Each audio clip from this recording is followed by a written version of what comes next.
Access.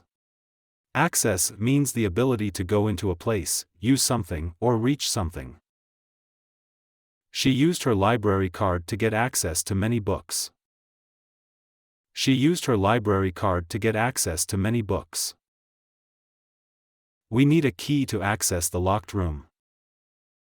We need a key to access the locked room.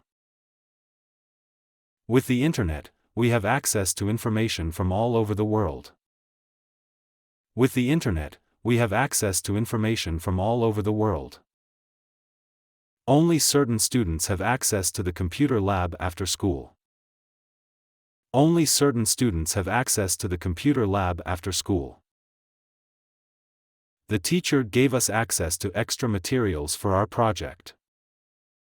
The teacher gave us access to extra materials for our project.